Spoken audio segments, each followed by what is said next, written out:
Okay, so today we are going to talk about the creation of the Greek city-state. Remember, a Greek city-state was known as a polis. So, how did Greece begin? What were the earliest civilizations? And how did they go from those civilizations to what we typically refer to as the Hellenes or the Hellenistic culture? Hellenistic just means Greek, okay? Ancient Greek. So, we've already gone over the geography of Greece. Remember, Greece, always keep in mind, Greece is a peninsula located in the middle of the Mediterranean Sea. A peninsula is just a landmass that is surrounded on three sides by water. The part of Greece that was known as the Peloponnesus was the part that has, like, if you look on this map, Corinth, I wish it would let me click, but it won't.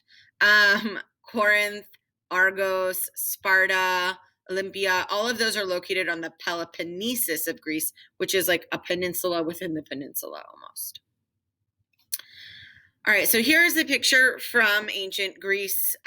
This is a rendition. It is something that still exists today. It's been a little bit colorized to make it more brilliant, but you could go to Crete and see this. And these are the remains of the Minoan civilization.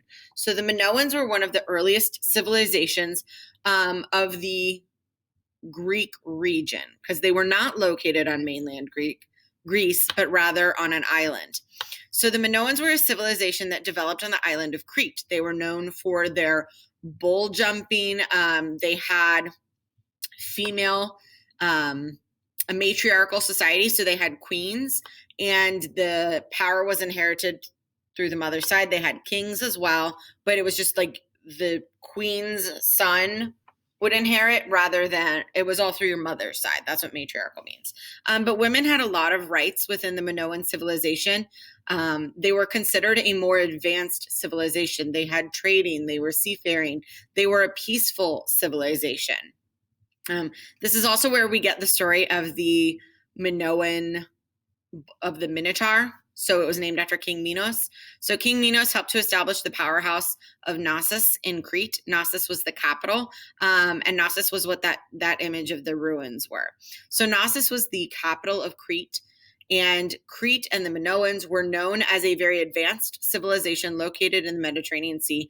They traded with the Phoenicians. They traded with areas of Turkey, areas of Egypt, areas all around the Mediterranean Sea, because they were excellent sailors. They were an island. They had to be.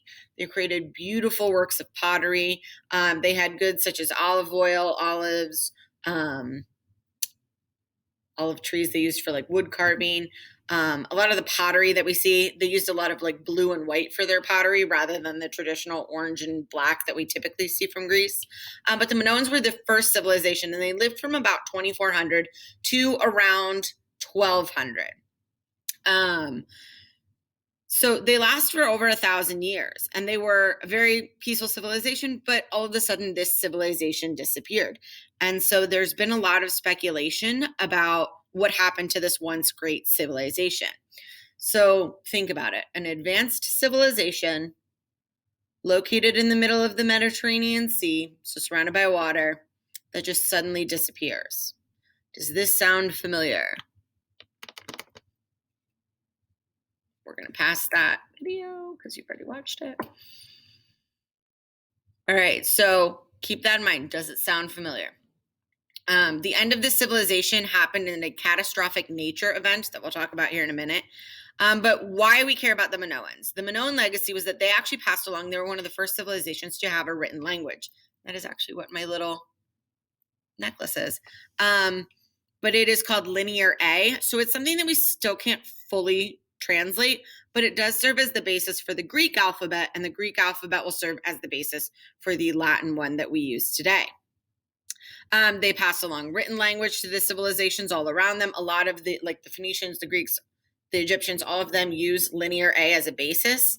So that is important to note. And they passed on a lot of their artwork, and even to a degree, a belief in the gods. So their gods were female.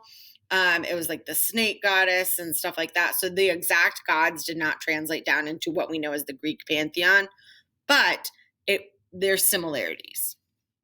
So hopefully you were thinking, this sounds kind of like the myth of Atlantis. So the myth of Atlantis is that there is a lost city somewhere a Greek city that was an advanced civilization that sunk to the bottom of the ocean. Now, no one has ever really been able to find what we picture Atlantis to be, but a lot of historians have hypothesized two theories. One, that Atlantis is based off of the Minoan civilization, and not the island of Crete itself, but the island of Thera. So the island of Thera actually looks like this top picture, except that without that crater in the middle. So the island you're looking at right there, that's Santorini. Santorini is its modern name. It was called Thera, and part of Thera actually did sink into the ocean after a catastrophic event. So that catastrophic event is what is believed to be like the flood event that a lot of civilizations have recorded. So they think that it was probably a massive earthquake or volcanic eruption. And that volcanic eruption caused tsunamis that wiped out parts of islands. The earth shook.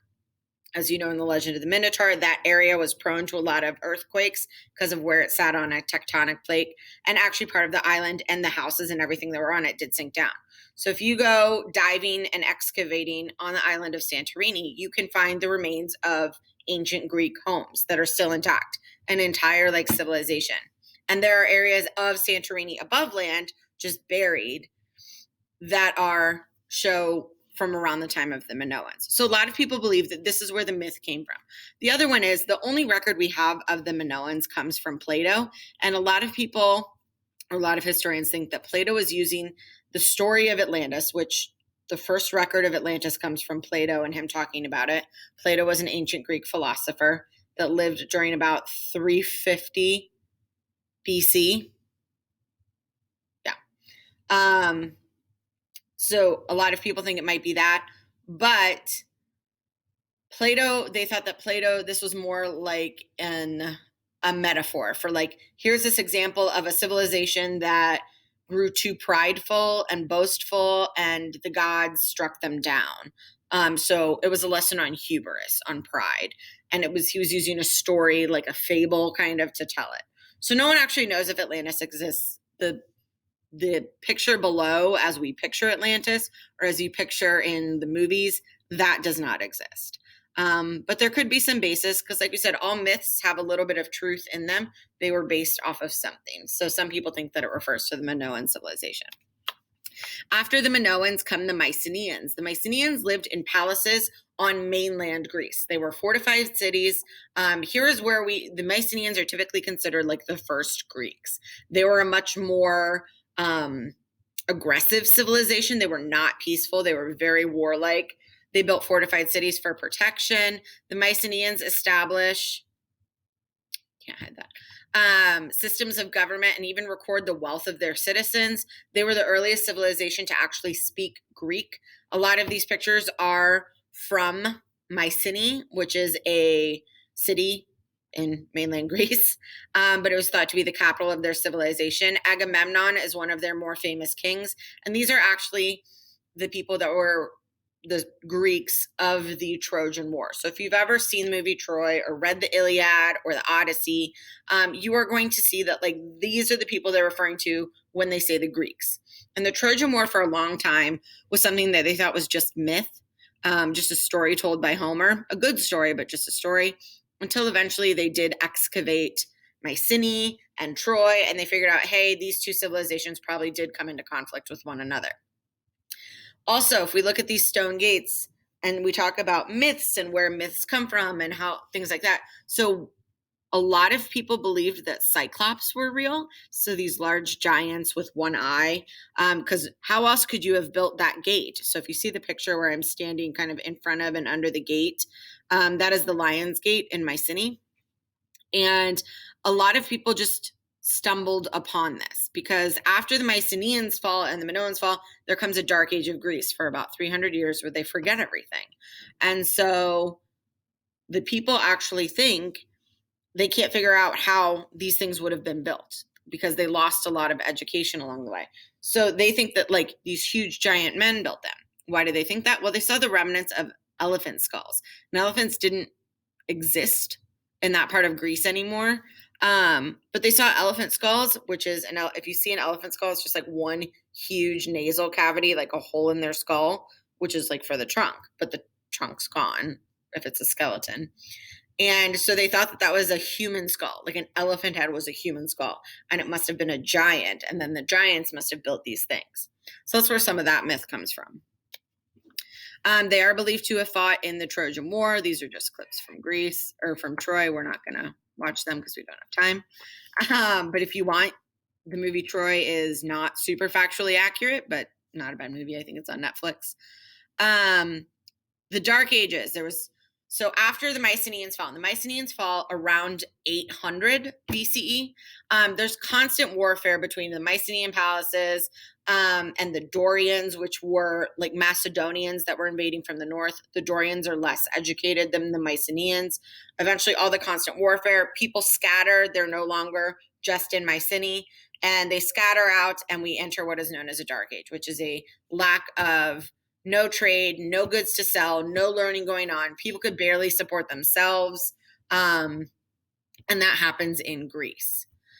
However, and we don't have a lot of record from that time, but then a new Greek group comes along, and these people are known as the Hellenes. Hellenes just means the Greeks. And the Hellenes brought Greece out of the Dark Age. They start growing food to trade, creating goods to sell. So there's a surplus of food. And when you have a surplus of food, you're like, well, I can't use all this food. I might as well sell it and trade it. And as they start to become more abundant, then they start to become more educated. They start being willing to travel a little bit further outside their protected groups. And so we really start to see Greece come out of the Dark Ages. They start learning new things. And one of the things they start to do is they create the polis. So the polis is a city-state, and it had its own government. It had its own customs. We'll talk about that in a minute. But the polis starts to establish. So it is a city-state. Think of it kind of like Ohio or I don't want to say a colony. It is a totally self-sufficient government within itself. And the Greeks never actually fully unified. So Sparta was its own almost small civilization. Athens, its own small civilization. They had common traits. They had shared language, shared belief system, some similar customs, but they were all independent. Like Sparta had its own type of government, and Athens had its own type of government. Corinth had its own, and they were all known for different things. But they never fully unified because of the geography of Greece. Because of the mountains, because of how rocky it was, it made it hard to travel. It made it hard to communicate and connect. And so they all kind of remained separate, independent polis. Trading and exploring leads to new knowledge. And these polis, as they grow, they also start to expand, and they want to start to colonize. So what are they going to colonize in Greece? The islands. So they start to go to the islands and expand out that way for more resources, more colonies. The polis create a new Greek alphabet. This is called Linear B to help communicate, because they're like, okay, at least if I can write it down and send it across the mountains with a runner, I can have a little bit of communication with the other city-states. They also start to record their history. And so the Greeks are some of the first people to start actually studying the things that came before. They want to start writing it down. So each polis is unique. They have their own government, their own laws, their own culture, their own leaders, and their own resources. While Athens was very, and you're going to do a study of Athens and Sparta, but Athens was very well known for its education, for its trade, for its abundance of wealth. Sparta was well known for its military state. It did not have an abundance of wealth. They were not good at training. They were not well educated, but they were the fiercest warriors in Greece. Every city-state would have had an acropolis, and that is what is pictured here. So the acropolis was the highest point of the polis, and it acted as a fort in times of need. So the acropolis would be built up, and then you would put even higher walls up around it. And there was only one way in or out. This made it very good defense, but the things that would be located on the acropolis would be like the temples, for worship, and places that could be used in time of war. It wasn't like the central meeting point of the polis. This is a picture of the Parthenon. And today it is all white, but back in its heyday, it would have been painted with colors and been quite colorful and beautiful. But that is the thing. The Parthenon is what sits atop the Acropolis. An agora. So what is an agora? You guys have heard me mention it. Is basically an open air market, but it was also used as a community meeting place. So people would come here to talk about politics, to sell their goods, if they were going to pass a new law, if they were going to vote, if they were just wanting to talk and say hi to people. Every polis had their own agora. And every polis had their own military. So a military soldier in Greece was called a hoplite. Hoplites were citizen soldiers, meaning like in Sparta, every male is a hoplite. Every male is a soldier. But in Athens, you could have been a hoplite, but also a scholar or a builder or an architect, musician. But they use the phalanx battle formation to be effective in battle. So you'll notice that he has a round shield, a sword, and then usually they would have had a spear too. And the way the shields go is they're almost like armor, like dragon scales. So like each shield overlaps the other one to a degree. And that made them a very formidable fighting force. So even though the Greeks were not united and the Greeks were small, they had very, very good armies. And obviously Sparta was the best. So the two great city-states that are going to develop are Sparta and Athens. All right. First, we're going to look at the militaries, and then we are going to look at, or not the militaries, the governments and the progression of government, especially within Athens. And then you guys are going to do a case study of Athens and Sparta. All right. So that is the Greek polis. And that starts to rise around like 600s. And from 600s to 500s, we are seeing the rise of the polis. And then around 510 is when we're going to see the birth of democracy. All right. So make sure you have your notes filled out. The video that follows this is the Trojan TED Ed. So Troy, was it real or was it fake? Have a great day. Make sure you get your notes filled out and make sure you save this in your Google Drive social studies folder and then in your notes folder that's within the social studies. Have a good day.